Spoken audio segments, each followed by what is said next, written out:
Kita ke topik lainnya, Presiden Prabowo Subianto menandatangani peraturan presiden atau Perpres yang menyebut posisi sekretaris kabinet ada di bawah Sekretariat Militer Presiden atau Setmilpres. Penerapan aturan ini pun ditegaskan Kepala Staf Angkatan Darat Jenderal Maruli Simanjuntak bahwa dengan struktur itu, Letkol Teddy Indrawijaya tidak perlu mundur dari TNI.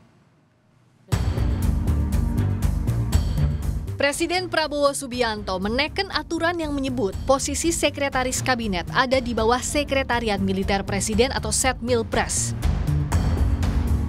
Aturan ini dimuat dalam Peraturan Presiden Nomor 148 Tahun 2024 tentang Kementerian Sekretariat Negara. Belait ini ditetapkan Presiden dan diundangkan oleh Menteri Sekretaris Negara Prasetyo Hadi pada 5 November 2024. Di pasal 48 ayat 1 aturan itu disebutkan, posisi Sekretariat Militer Presiden membawahi Sekretaris Kabinet. Lalu dalam pasal 121 ayat 2 soal hak keuangan dan fasilitas lainnya dijelaskan rinci dalam hal Sekretaris Kabinet, sebagaimana dimaksud dalam pasal 118 ayat 4 berasal dari prajurit TNI atau anggota Polri. Hak keuangan dan fasilitas lainnya disesuaikan dengan golongan kepangkatan.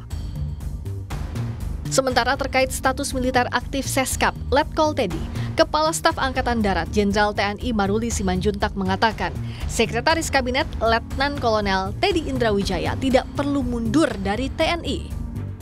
Kasat bilang, secara struktural saat ini Seskap ada di bawah Setmilpres sehingga posisi ini masih dapat dijabat oleh seorang militer aktif. Berarti penegasan Pak Letkol Teddy tidak harus mundur gitu ya? Kalau berdasarkan dari juru bicara kepresidenan kemarin itu kan ada penyampaiannya bahwa ada Perpres bahwa Seskap di bawah Setmilpres.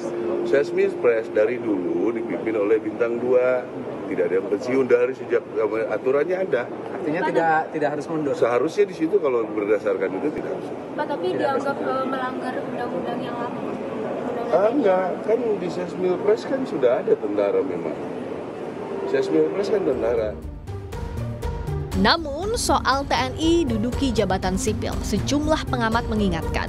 Salah satunya, peneliti imparsial Al-Araf dalam rapat dengar pendapat umum membahas revisi Undang-Undang TNI di Komisi 1 DPR 4 Maret lalu bilang, setidaknya ada 2.500 prajurit TNI aktif menduduki sejumlah jabatan sipil pada 2023 yang dinilai dapat merusak sistem ketatanegaraan.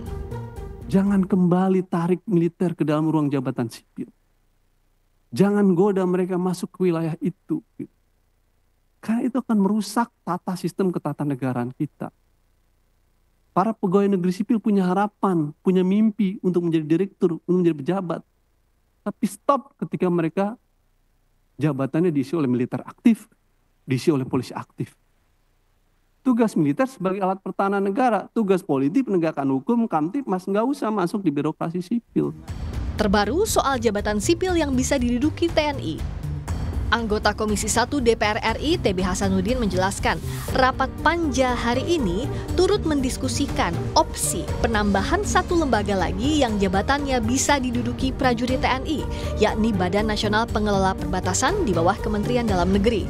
Sehingga jabatan sipil untuk prajurit TNI bisa jadi akan diperluas menjadi 16 kementerian dan lembaga.